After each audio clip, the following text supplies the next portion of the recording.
Hello, my wonderful, beautiful friends, guys. Welcome back to our /Malicious_Compliance, where people get exactly what they ask for, and the stories are super satisfying. And in today's episode, it's all about power-tripping bosses getting what they deserve, guys. So if you've ever dealt with a bad boss in your life, oh boy, you'll be smiling today. I hope you enjoy the stories. Hit subscribe if you haven't, and as always, you can send or link your post to this email right here. Let's dive in.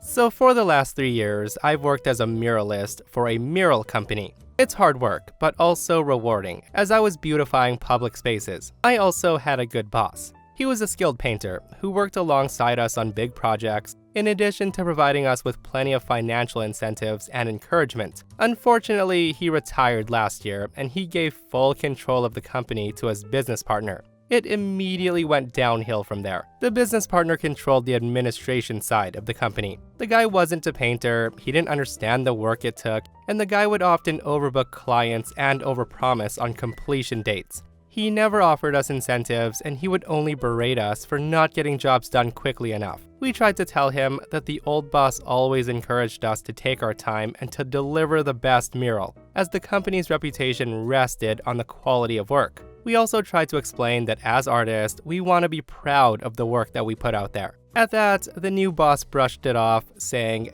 "You are paid to paint and finish jobs, just get it done." Now this was incredibly demoralizing, and after 2 months of churning out rushed work, we were burnt out. 1 of 4 muralists quit. The final straw came 3 months later. Our company won a huge bid to paint the side of a 5-story tall building using my design. I told the boss that it would take us 5 weeks to complete. However, a week before the project was due to start, he told us that we had 3 weeks, no ifs, ands, or buts. At that, we protested, stating that we're down 1 muralist, stating safety issues, weather changes, and the complexity of the design. He of course told us that the contract's already been signed and to just get the work done, and brushed off our concerns. He did, however, offer us financial incentives for overtime work this time, and knowing that there was nothing we could do, we accepted it. I simplified the design and we planned to stay late. The weather got bad as predicted. There were a few days of rain where we barely got any work done. We fell behind and told our boss that he had to get us an extension. Our client was nice enough to grant another week, but our boss was pissed. The guy would show up to the job site regularly just to watch us and rush us, and making sure we were using every second of our time. On the 3rd week, we were working when a light drizzle started.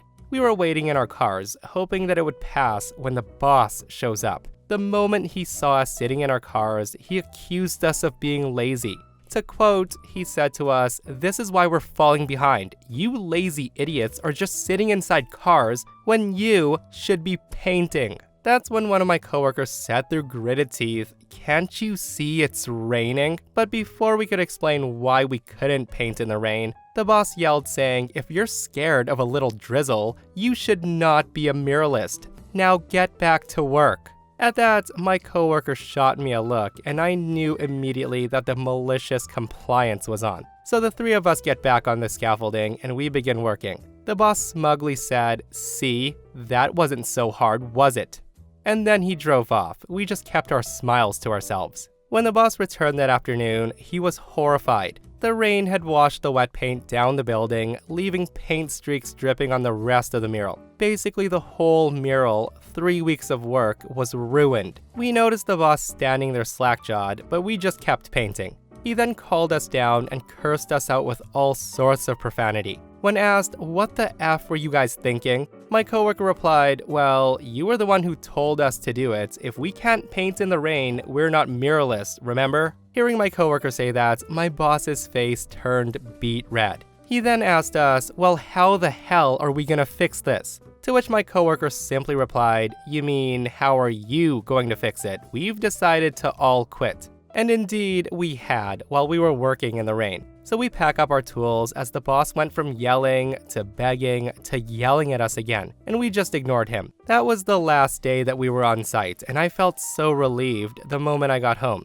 So here's the aftermath. I got a call a week later from my old boss, and I was ready to tell him that I won't come back to work. But it turned out that he was just wanting to check up on me. He apologized for what happened. He also told me that my new boss lost the contract, and he had to fork out the money to repaint the whole wall blank again so another muralist can take over. The company is now floundering. The new boss can't find anyone to replace us, and he probably never will. What he didn't realize was that finding even one good muralist willing to work for a company is very difficult, let alone a whole team. Most muralists are more than happy to self-employ. More importantly, not many people have the skills and patience, as well as the physical abilities to create beautiful large-scale artworks from great heights. My coworkers and I still keep in touch. They got a few projects in the work from clients that they knew during their time with the company. I still help out now and then, but I'm still pretty burnt out from the experience, so I think I'll look for other jobs now. I give it another few months before the company completely shuts down. He hasn't been able to find work or new muralists to work for him. Guys, if I had $1 for every single story that I've read, where a new boss just comes in and completely destroys a business that's fully functional and profitable, I'd probably be $30 richer. Like in this case, if it ain't broke, don't fix it applies so hard, especially if the new guy knows absolutely nothing about the company that he's taking over. So here's a bit of backstory. When I was at this job, everyone was kind and nice, and we were just a great team. We had a chill management team, apart from one. Let's call her Judith.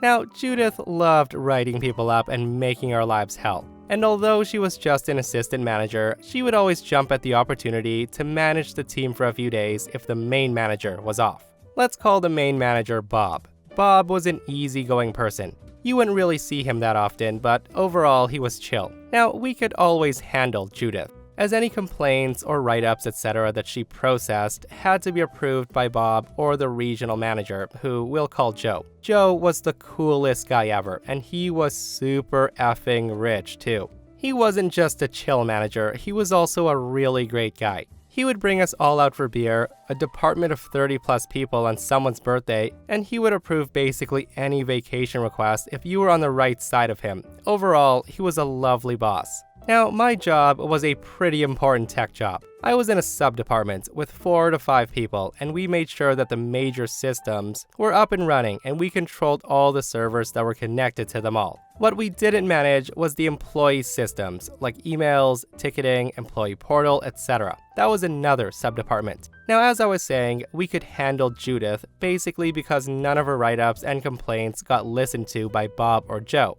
Now, on this particular month, Bob was celebrating his 35th anniversary, and Joe was sick in the hospital. Worst timing, I know. We were all mentally prepared for Judith's wrath. This time, we were informed by Bob that any write-up, department change, or complaint did not have to be approved by them, as Joe was also gone. We thought, no big deal, we'll just get Bob to clear them when we come back. So on to the story. We're gonna take it day by day. So on day 1, Judith was camping at the door. Anyone who was in after 9 a.m. was immediately written up. 9:01, you'd get written up. I was lucky to be there at 9 on the dot, so was everyone else, since we were used to Judith's shenanigans by now. I was talking to my buddy in the main software and tech department, and he told me that she was in there all day, focusing on this one guy, who we'll call George. I've known George for quite a while. He was a family friend, and for some reason, Judith never liked him.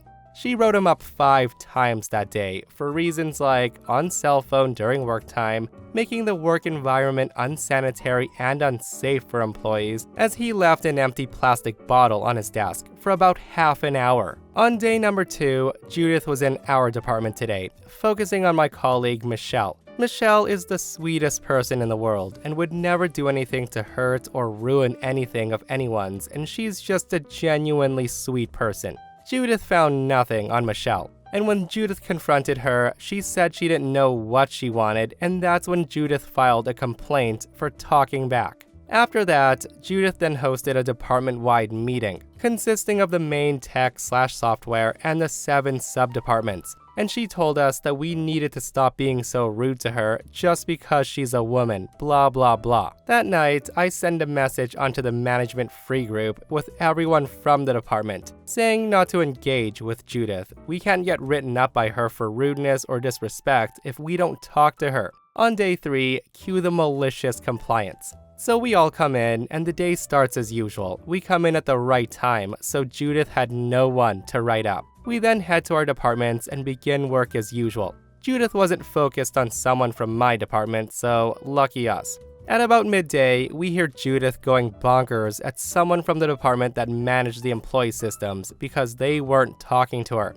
She kept going on and on at him, but still no response. Finally, Judith gave him one last chance before announcing the entire department is suspended for sexism and disrespect. Our room was right next to theirs, so we heard everything crystal clear. And then, to Judith's surprise, everyone gathers their things and they leave without a word. I didn't get to see the look on her face, but I bet she was livid. She then moved on to my department. She came in and told us that we have to do all the work for the other department as they're all now suspended. And to her dismay, no one even batted an eye at her. Out of the corner of my eye, I could see her face going dark red. That's when she gets up on a chair and she starts screaming at us all, and then counting down from 10, like we were little kids. All of us knew what was coming, so we slowly began to log out of our things and pack up, without being too obvious. By the time she got to 1, we were all ready to leave, and can you guess what was coming? If you said everybody was suspended, you would be correct. We then left.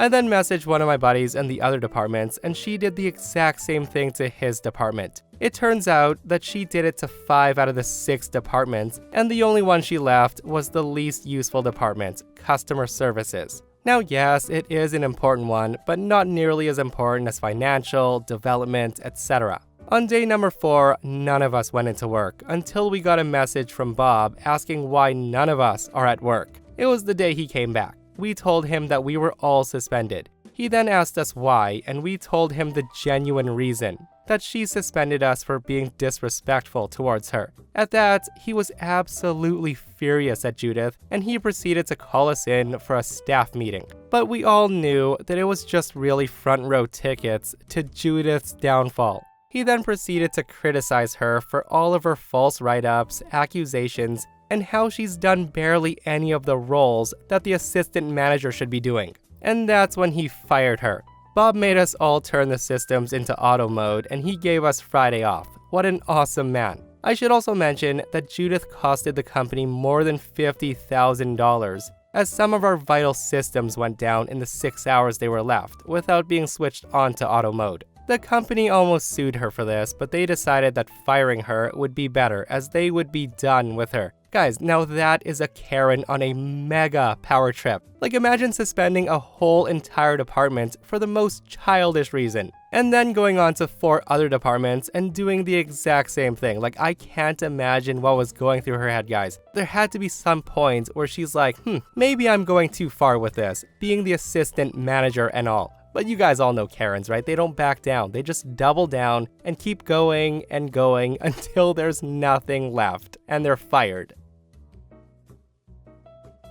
Alright, so this took place years ago, but it still makes me laugh at the sheer stupidity of it all. It starts as all truly great sagas published on the internet began, when I met a random guy through a friend at a bar in the city. Let's call the guy I met Mark for the purpose of the post. My friend introduced me to Mark because for years leading up to that introduction, I shared this idea that I had for a business with anyone who would listen. I was told that Mark wanted to start his own business as he had worked in the industry and he knew a lot about the subject matter required, and the guy thought my idea was good. Mark and I met up for lunch, we hit it off, and he said he'd start the business as the CEO and agreed to me taking a part-time operational role. I agreed to help solely in a part-time operational role because I couldn't afford to quit my day job. I put in the 15% of cash for 5% ownership since Mark was going to put in the founder's hours, which was 80 hours a week, and agreed to put up 85% of the cash, which was way more money than I could afford to risk on a new venture.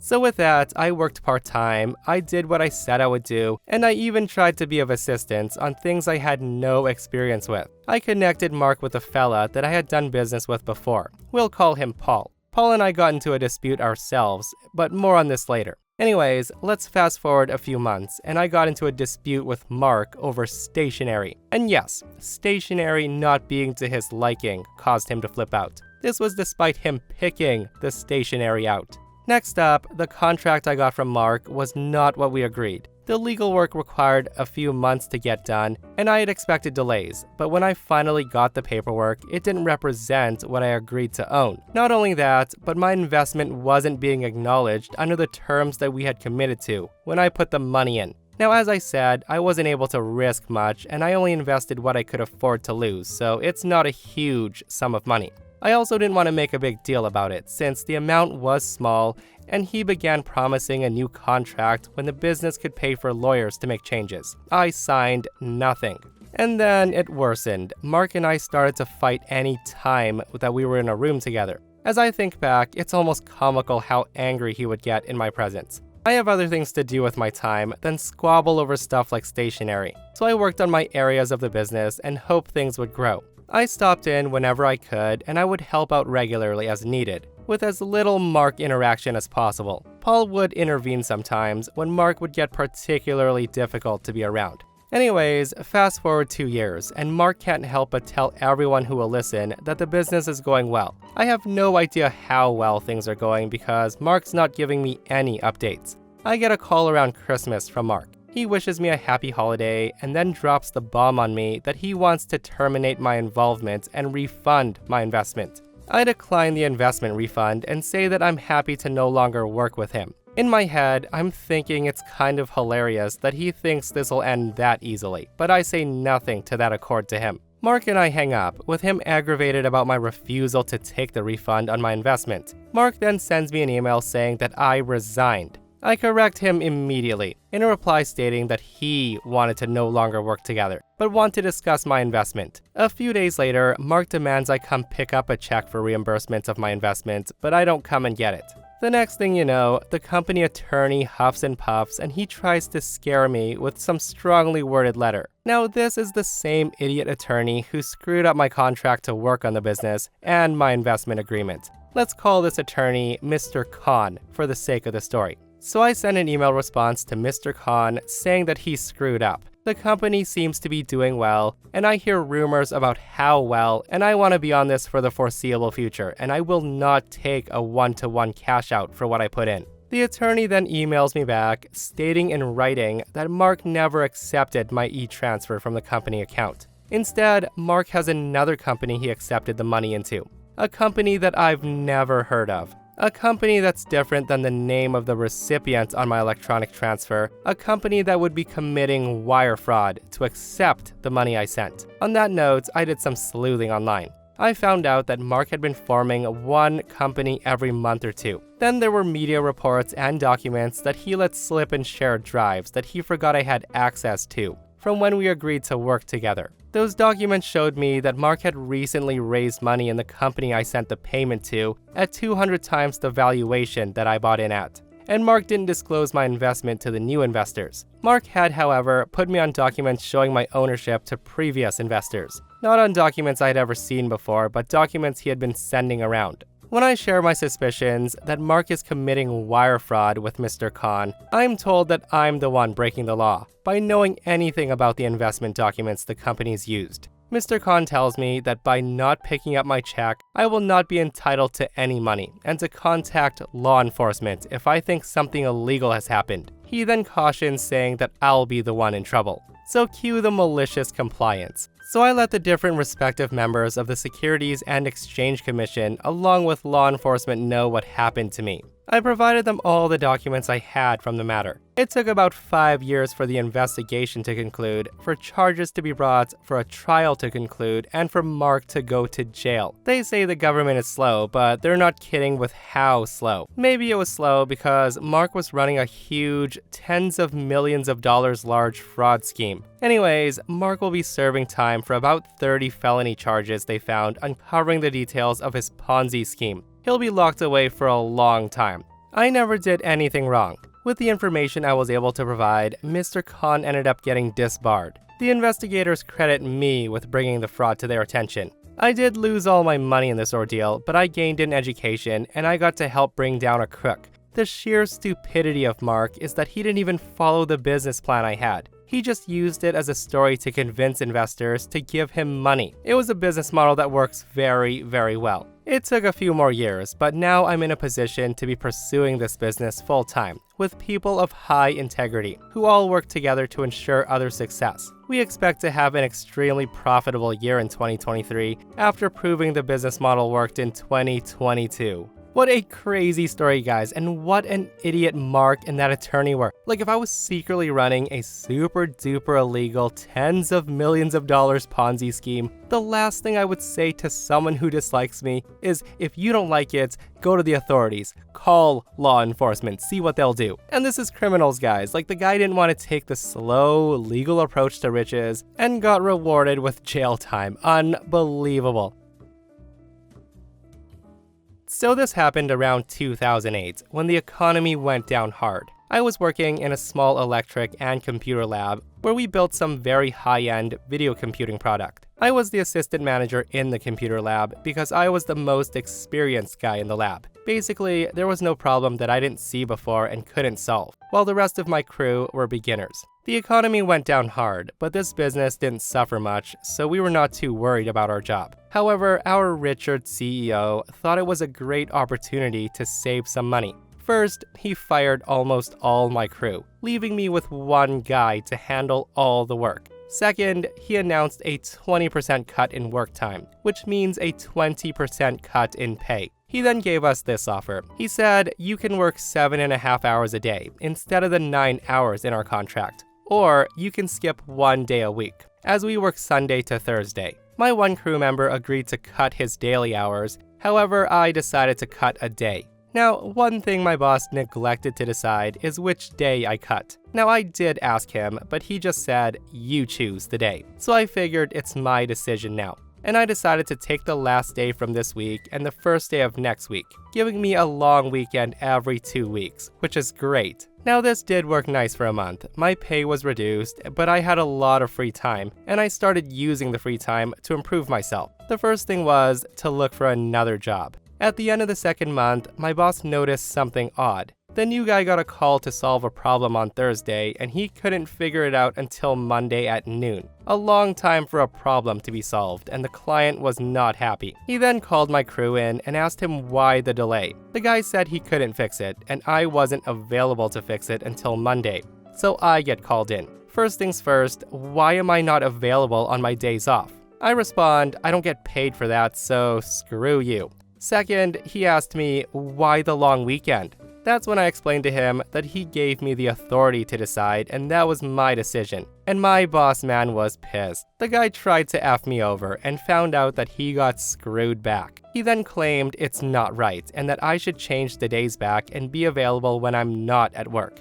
I asked him if that's a management decision because if it is, it's 3 strikes against me, and I'm entitled to a month's salary and full compensation, which at the time was worth another 6 months' salary. He understood that he was royally effed by me, and that's when he withdrew his decision. He didn't give me my day back, so I continued looking. And by the end of the month, I gave my notice. In my notice, I specifically stated the pay cut as my reason to leave. And with the other argument that I constantly had with him the last month, I demanded 6 months compensation as per my contract. Boss man refused to budge, but I sent him a formal letter threatening to sue him. He tried to make things right again and offered me my day back, but it was too late. I already had another job with better pay and a better boss. At the end of the month, I finally left. My last crew member was promoted to assistant manager instead of me, but they did not give him the pay raise and he was pissed. And being a better man than me, he quit after 1 month, opened his own business, directly competing with the old boss. His main target was to harm the old boss, and he succeeded very well. His business grew and he makes good money now, while the old boss had to pick up the pieces of his business, now unable to service his clients. It got a major hit. Last time I checked, he closed the computer lab and shrunk the business from 10 people to 3 to 2. Don't get cheap on your best employee. It'll destroy your business. Ain't that the truth, guys? And I always love it when employees leave crappy bosses, start their own businesses, and just destroys their old company. And that, my friends, brings us to another end of our /malicious compliance. Guys, I hope you enjoyed today's crazy stories. And if you missed yesterday's episode on the channel, it's an r/ entitled People episode, where a Karen calls the cops when she's caught scamming a store. It's such a funny story, so go check it out if you haven't, and myself and Stevie Boy will see you guys in the next one. We love you.